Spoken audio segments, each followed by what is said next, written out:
channel. My name is Amara. And my name is Gospel. Now, we just want to say thank you to everyone who's been engaging with the content that we've been putting out. Yeah. We are almost 1,000 subscribers. Hooray!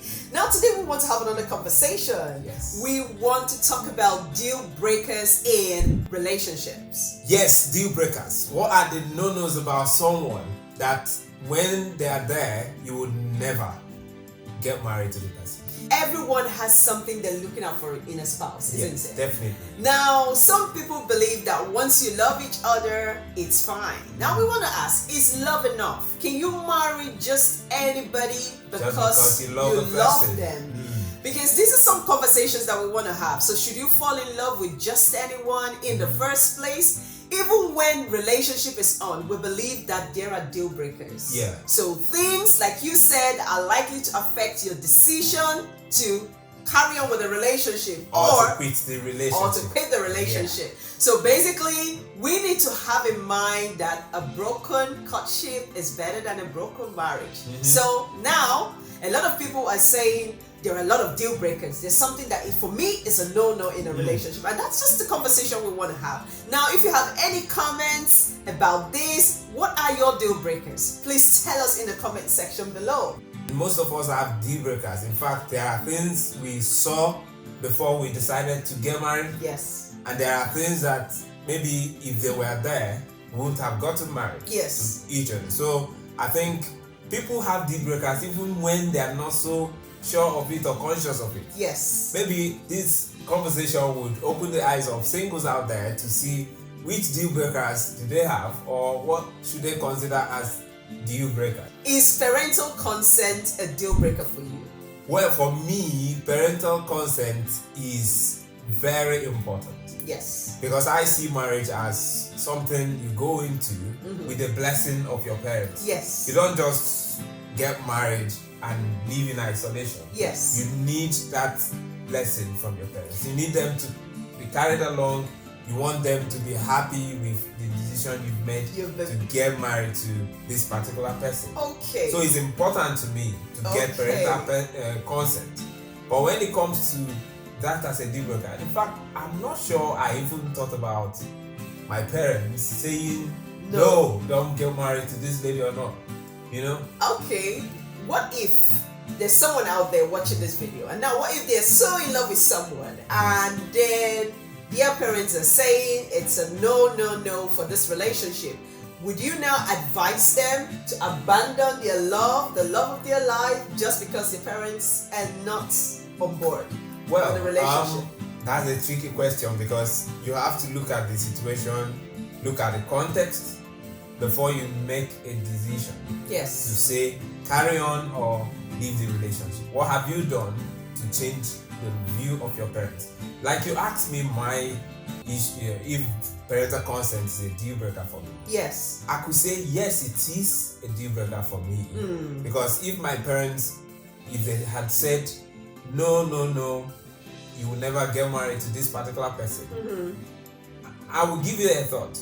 That's the first thing. Okay. 2, I will negotiate.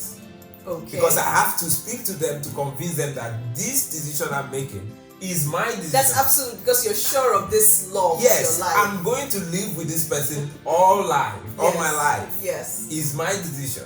So, in as much as they have good interest, yes, they want to protect me, for whatever reason. Yes. I need to let them know that I am doing the right thing. And I think one other thing that could be done is probably bringing in someone that your parents respect. So going to a neutral third party, and having that sort of conversation with them might be a way to go around. Navigate the whole thing. But the other thing you have to consider is that sometimes parents are biased. So, for instance, if your parents are saying they don't want you to get married to a particular person because the person is from a particular community or so, then the question is why? For me, that's more like bias on their part. Well, some of them may have had an experience with someone from that community. Yes. Could be. But that's a generalization. You don't say everyone in this community is not good for marriage because you've had a kind of negative experience with a person from that community. Yeah, and I think to moderate that, bringing in a third party would be helpful at this point. Yeah. Probably someone who would see things from a much broader perspective. Yeah. I'm not saying that our parents are not seeing things from a broader perspective, but of course we're colored by some of our experiences and prejudice and bias. I've also seen a situation where a third party was brought in, someone the parents respected, brought in, and they said no. It's a no, and for whatever reason, they said no, you're not getting married with someone from that community, and that relationship did not work out. So for you, it's a deal breaker then? For me, for me as a man, let me bring you into the equation. Yeah. If my parents had said, no, I won't get married to you, I try and convince them that I will get married to you because for me, I was convinced about you. Okay. If they said no, then it would have created some issues in our relationship, because if I know that this is my life, this is what I want, and you're saying no, and your no is not because there is something primary about me getting married to this person, just because you don't like that individual. Yeah. I will be forced to do otherwise. Wow. Yes. That's bold, because for me as a woman, maybe culturally speaking, I don't think I would go ahead, because there'll just be some nagging thoughts at the back of my mind that what if they're right? What if? Because you know what? Sometimes, the fears that you carry on sometimes play into reality. Now, the question I want to ask you is, what if? Okay, fine. If they said no, yes, without a strong reason, yes, just that we don't like this person's face, so don't get married to this person, what will you do? Wow, I don't wish to be in that situation, but there are people in that situation. I would hope and pray that they change their mind. And they say, no, we are not changing our mind. I might give it time, just to see if they would come around. That's what I would do. Yeah. I also want to say that, when things like this happen, yes, time is a good factor to help solve the problem. It's also possible that they are seeing things you don't see about that person. Yes. And they've been experienced, they know about marriage and all that. So they are saying no because of where they are coming from, because of what they've seen. So if you give it time, you may start seeing what they have seen. Yeah, that's true. If you also give it time, they will start seeing what you have seen that is so wonderful about this person. That's true. So I think time is a good factor. Yeah. Again, if their reason is strong, maybe they are saying no because of religious background of this person, or because they believe interracial marriage could create conflict, you may also consider. One thing I know is that there is no one person that if you don't get married to that person, your life is doomed. So even if you love someone, love can also let go, because you wouldn't want to start your relationship on a very bad foundation where you're fractured, your relationship with your parents is fractured because you want to start a new relationship. That's true. So the best way is to form a kind of alliance with the person you want to get married to, and see how you can navigate the situation. Yes. Talk to your parents, appeal to their conscience, bring a third party, like you said, someone they will respect, and let that person speak to them. Now, what about caste system? Because in a community or the part of Nigeria where I'm from, it's a very strong reason why some people don't end up getting married. So the fact that someone has been classed as an Osu, for example, from the part of the community, it's a very sensitive conversation that we're really having now, because then your parents are saying you're not going to get married to that person. Caste system is it's one of the major deal breakers in relationships. So now, not just in Nigeria, okay, like in some Asian, in Africa, even in some Asian countries as well. Okay. So even in India, you have lots of caste system where you don't intermarry, you just stay within your caste. And because some castes are considered inferior. Lower class. Exactly. So people don't intermarry. So these are some deal breakers. Now, what would happen if your parents are saying to you, because you're from that caste system, it's a no-no? Okay, what you're trying to say now is that if this is one of the reasons they're saying no to this person, yes, then if I should go ahead. Yes. I think from my own point of view, caste system should not be a primary reason for saying no, you will not marry this person. For me, it's not actually a deal breaker. For me, yes. For me, it's not a deal breaker because I see that everybody is the same. Everybody is equal before God, before man. You can't say this person is lower class, this person is upper class. For me, if I've seen someone I want to get married to, and this person is classed whatever, I will still go ahead. It's sensitive. I know it's sensitive, but I'm telling you what I would do. No, the reason why I say it's sensitive is that we are human beings. We are connected. We draw a lot of support from our belongingness or from the network that we share. Now, if you, for example, decide that you would go ahead. For example, if it's like you're divorced from your community because people would sort of consciously isolate you from that community. More like social stigma around you getting married to someone from that community. So I mean, and it's not just going to be a one-off experience. This is going to be a lifelong experience, and not just for you, for your children. Exactly. So for me, I mean, just on that terms, I would really weigh the odds, to be honest, before I push forward. Yeah, I would also weigh the odds, but I'm saying I would make every attempt to push. I think it's easier for you to say this because you're not in that situation, because a lot of people are in that situation. I'm telling you that it's a very sensitive and very delicate matter. So in this situation, who should now be the arbitrator?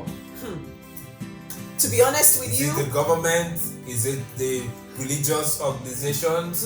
Is it the community, extended community?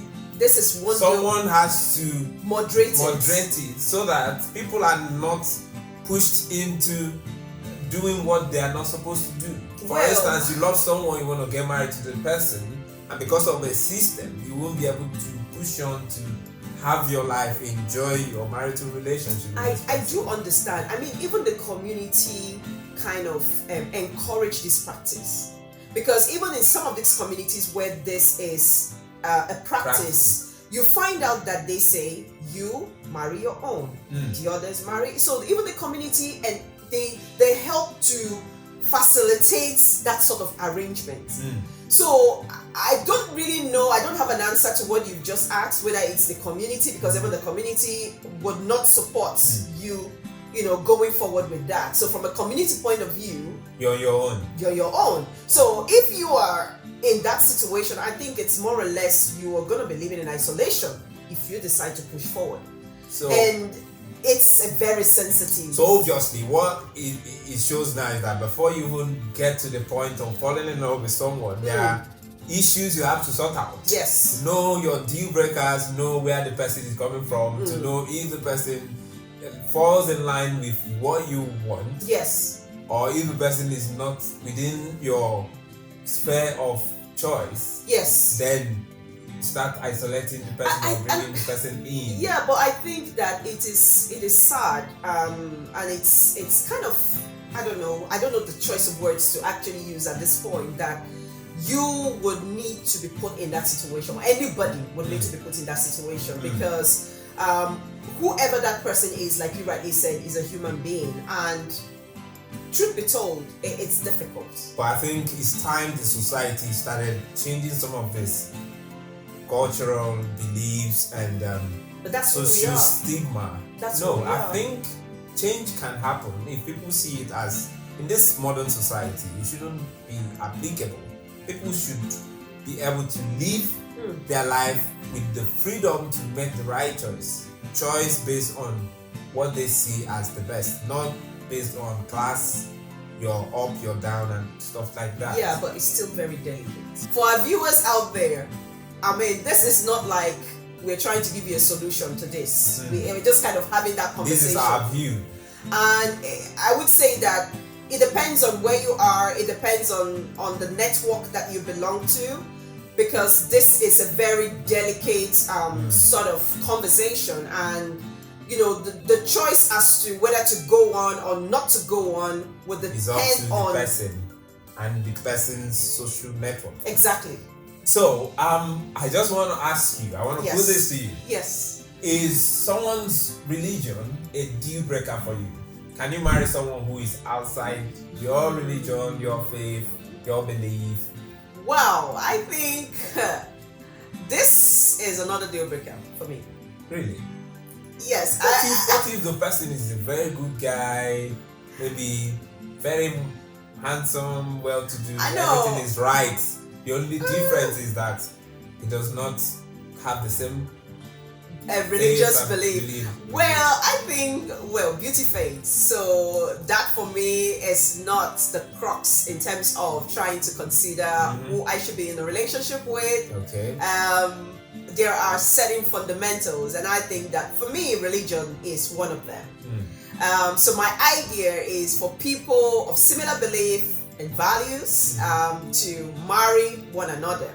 And the reason why I say this is that to a large extent, it minimizes the conflict in a relationship going forward.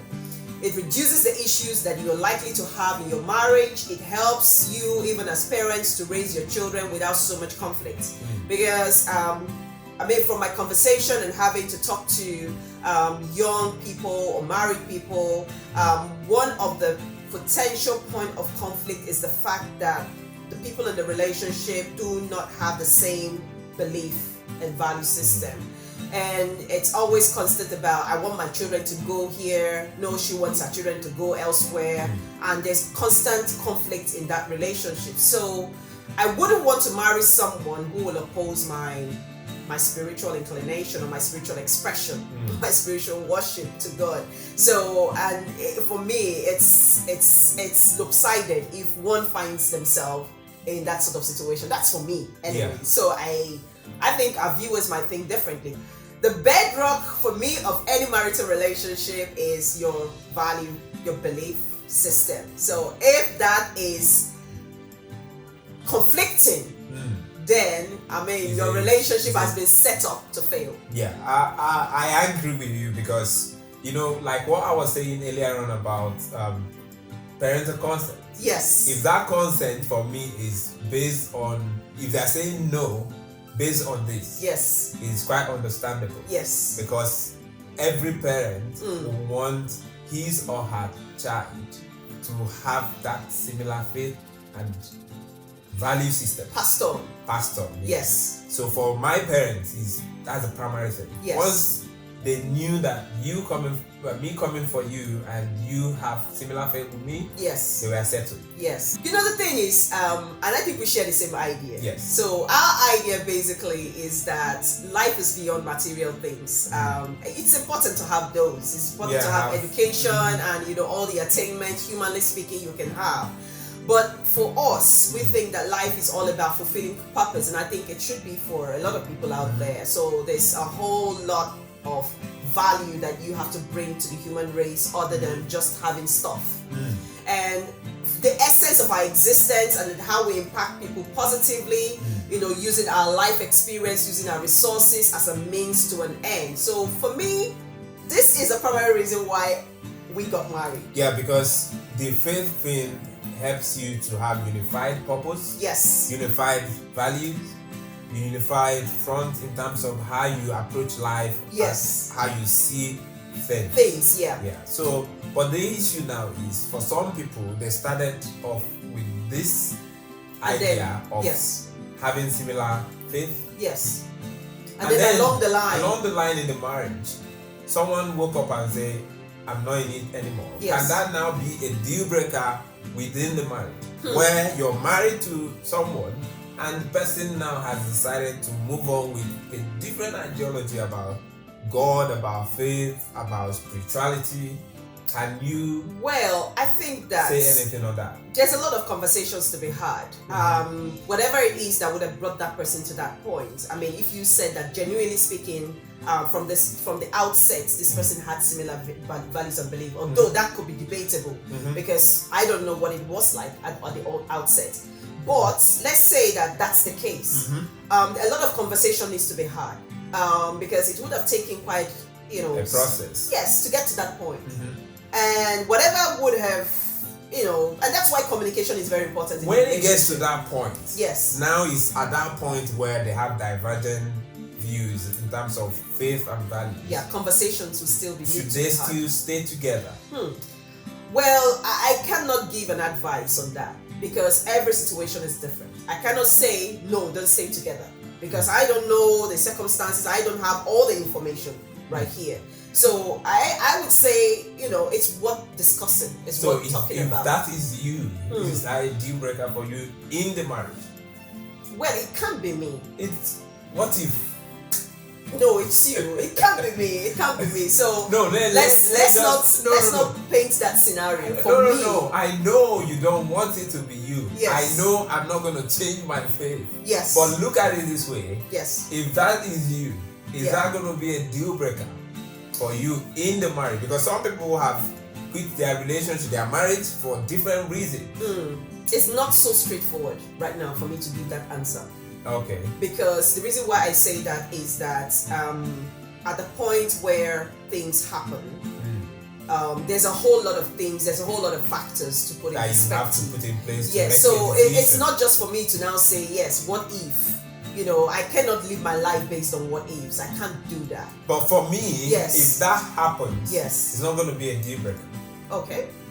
Fair enough. Yeah, because if I use Bible as my reference point, yes, you are also advised to deal with someone who does not have the same belief with you in marriage.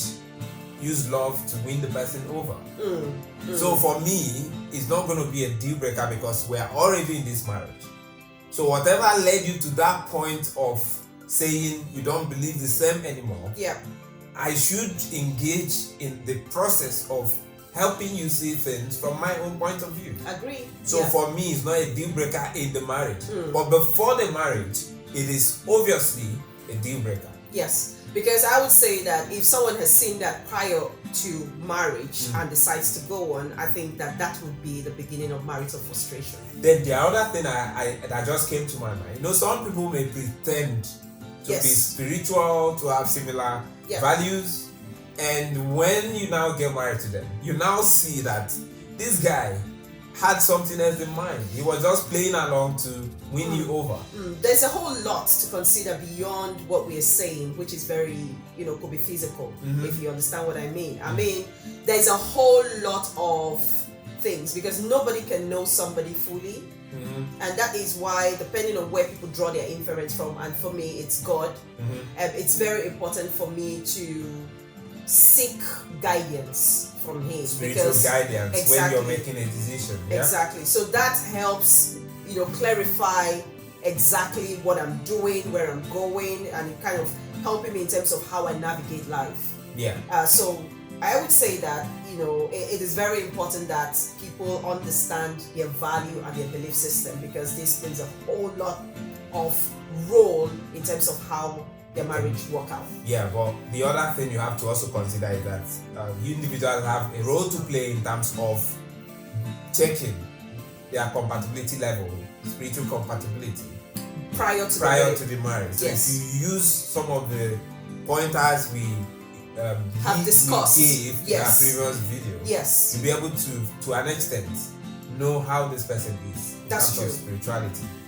But if that happens that the person has deceived you to go into that relationship, then it can be a deal breaker. Yeah, because that marriage was built on deception. Wow. Okay, I want to ask you another question now. It's my turn for the question. Yes, it's your turn. So now, gambling, substance abuse, being a drunkard, is that a deal breaker for you? Obviously, it is a deal breaker for me. Okay. 100% deal breaker because I can't get married to someone who is into addiction of gambling, substance abuse, and taking excessive alcohol and all that. Yes. Because it shows that my value and your value do not align. Yeah.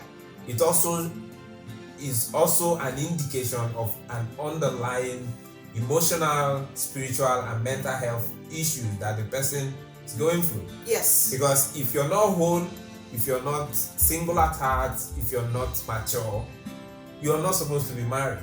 So for me, I can't get married to such an individual. Yeah. Because once you get married, a lot of things would open up. Yes. The person will have issues with delayed gratification. Yes. The person will run the family into debt.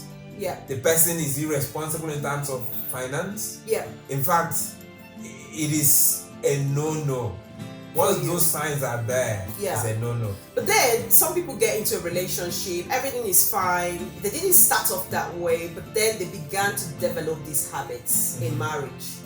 Yeah. So what do you have to say about that? Because then it happens. Sometimes. Yeah, it happens. Yeah. Maybe there are factors that could have led the person into that kind of a habit. For me, the best thing to do if it is my situation, you asking me as a guy, yes, it may seem awkward because most times the guys are the ones who have this issue, so to speak. Yes. But flip side, there are also women who have issues with different addictions. Yeah. If it's me, what I'll do is we'll engage in the process of rehabilitation. You have to go through that process of getting yourself whole, getting your mind cleared. Your mental health well-being is at stake at this point. So they need to take responsibility, because I've seen situations where the men become even physically abusive in the relationship. So let me even ask you, yes, if you are that person that you are married to a guy, it's not me now because I believe I won't be that person. Yes. Okay, you're married to someone who is who has issues, who has with all of these all of the issues. addictions we mentioned. Yes. Will you stay married with the person? First of all, I will start with a frank, very honest conversation with him and try to seek help together. Yeah. The reason is that I would support him. Things happen. Maybe it was his way of dealing with some sort of stress or anything that must have happened to him that is outside the marriage, or even maybe it's the marriage itself. So the first thing might be to seek help and see how you can support him. To support him, but he has to be responsible for it. Because I've seen situations where the woman in the relationship is trying to help out, but the man is not taking responsibility. He doesn't see it as an issue. So he needs to, first of all, see that this is a problem, and then he needs to take on responsibility for it.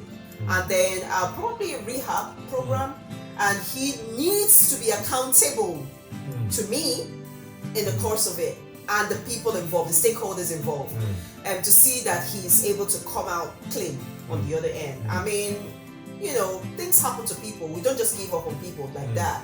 So give an opportunity to him by all the things I've just laid out.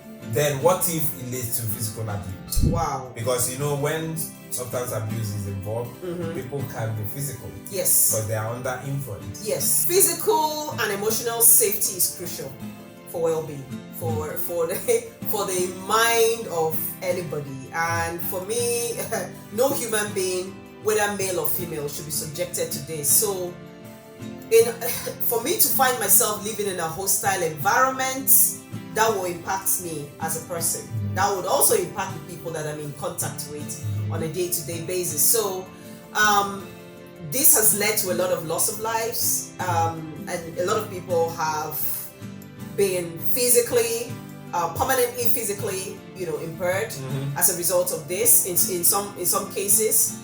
And sometimes it might not be physical, but it might be emotional. In terms of constant mental abuse. Yeah. So it could lead to a lot of health conditions, very challenging, high blood pressure, depression, so many things can, and a very forms of cardiovascular diseases. And I would say that the first thing I would do would be to take myself away, first of all, to protect myself from that relationship and seek help. So take yourself out of it and then start having that conversation. So why is this happening? You know, and try to understand or help that person understand themselves, because sometimes they don't know why they hit on people. Yeah, I think the help should come from a distance. That's Yes, what you're saying. yes. But the thing is that I agree with you, because there are things that should not happen within a relationship. Yes. If over time someone has been involved in all this kind of situation, there is physical abuse, emotional abuse, Yes. and you want to endure it, die in silence, then it's not healthy for you. Yes. I think the best thing to do is to open up, have this conversation with this person, And seek professional set help. boundaries, Yes. seek professional help, Yes. isolate yourself from any environment that could be threatening to your life. Yes. Yes. So that's the best thing to do, because if you're dead, that same man could go on tomorrow to live his life. to get married to another woman. Yes, that's true. So it's very important to do that. So for me, it is A deal a breaker. deal breaker. In fact, I can extend that deal breaker for other people. For me, physical abuse is a no-no In any relationship. in any relationship. Yeah, true. Some people go into a relationship and say, you know what, I don't want to have children. Is that a deal breaker for you? Oh. Do you know, before we got married, Yes. sometimes you never take time to look at Yes. what should be your deal breaker or not. But I didn't even think about that Yeah. as a deal breaker. I didn't think about the fact that you wouldn't want kids. You know the thing, in some societies, obviously, some people don't want children. True. They tell you, I would rather have a pet, take care of the pet, than to have That's true. children. That's true. Some people are married, Yeah. they've lived all their life, they don't want children. So for me, it is actually a strong deal breaker, Because you want children. because I see children as the natural outcome of the marital relationship.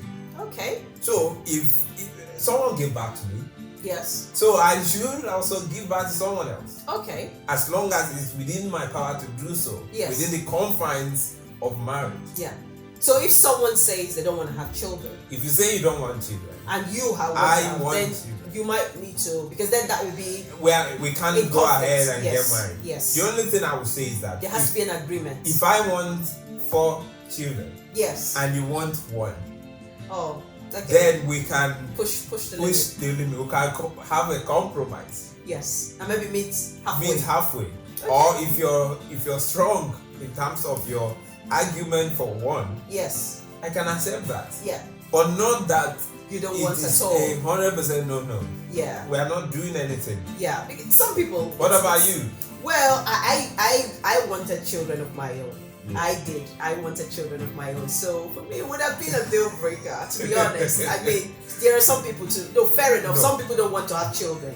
So it's okay. No, look at it this way. If you didn't want to have a child, Yeah. and when the relationship, Let's say we are happy, we've agreed to get married. I Maybe would- close to the wedding, I tell you, honey, uh, I don't think I want children.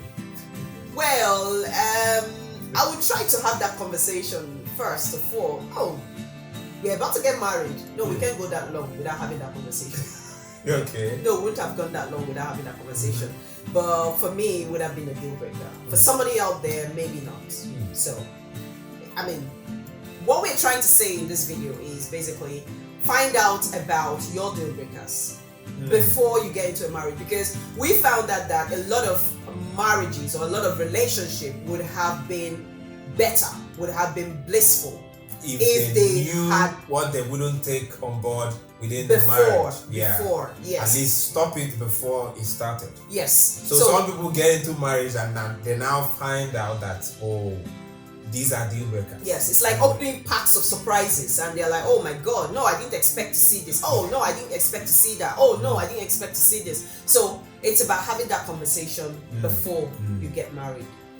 Well, there are other deal breakers out there that people consider before they make a choice of who to get married to. In fact, some of them we've already dealt with in our previous episodes, where we talked about tests of love. So find out your deal breaker, as you said earlier. Yes. And make up your mind before you move your relationship to a point of settling down.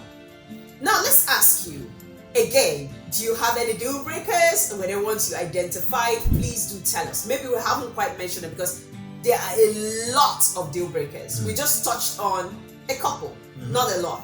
Please tell us what your deal breaker is in the comment section below. And if you're returning to a channel, thank you for sticking with us. And if you're a new subscriber, please do not forget to hit the subscribe button and turn on your notification bell. Now, we'll have a wrap up today, and until the next episode, it's goodbye from us.